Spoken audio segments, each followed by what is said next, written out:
আসসালামু আলাইকুম, সবাই কেমন আছেন? আশা করি সবাই ভালো আছেন। আলহামদুলিল্লাহ আমি ভালো আছি। বন্ধুরা, প্রবাসে যাচ্ছেন, প্রবাসে নিরাপদ থাকতে চান? প্রবাসে কি আপনি নিরাপদ থাকতে চান? অবশ্যই।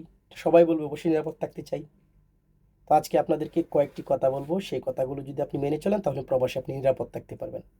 পুরো ভিডিওটা দেখেন, বিস্তারিত বলছি। ভালো লাগলে লাইক দিয়ে যান, ভালো যদি না লাগে দেখতে থাকুন। দেখতে দেখতেই ভালো লাগা থেকে ভালোবাসা হয়ে যাবে।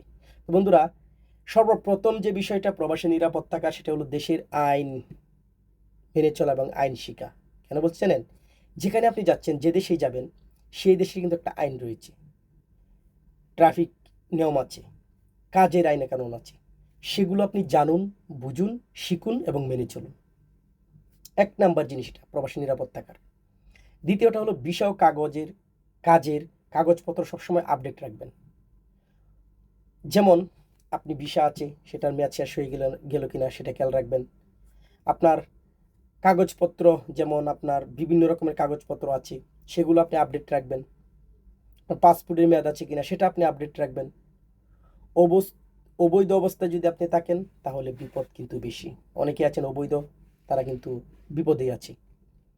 অপরিচিত বা সন্দেহজনক কাজে কখনোই জড়াবেন না, এই জিনিসটা মাথায় রাখবেন। একজন প্রবাসীর কাছে অনুরোধ থাকবে, অবৈধ বা অজানা কাজে ঝরালে জরিমানা বা কারাদণ্ড হতে পারে, এটা বাস্তব।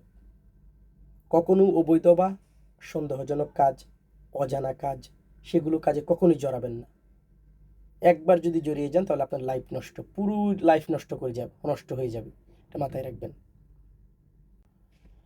স্থানীয় প্রশাসন ও নিয়ম মানুন। রাস্তায়, হোটেল, অফিস বা পাবলিক প্লেসে নিয়ম মেনে চলুন।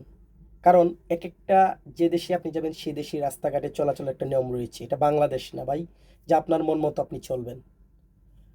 হোটেল রেস্তোরাঁতে একটা নিয়ম রয়েছে, সেই নিয়মগুলো আপনাকে মানতে হবে। বিভিন্ন অফিসের বিভিন্ন নিয়ম রয়েছে, সেই নিয়মগুলো আপনাকে মানতে হবে। পাবলিক প্লেসে যখন আপনি যাবেন সেখানে একটা নিয়মকানুন রয়েছে, সেখানে একটা আপনার নিয়মকানুন মানতে হবে। এগুলো আপনি যদি মেনে চলতে পারেন তাহলে আপনার প্রবাস জীবন নিরাপদ।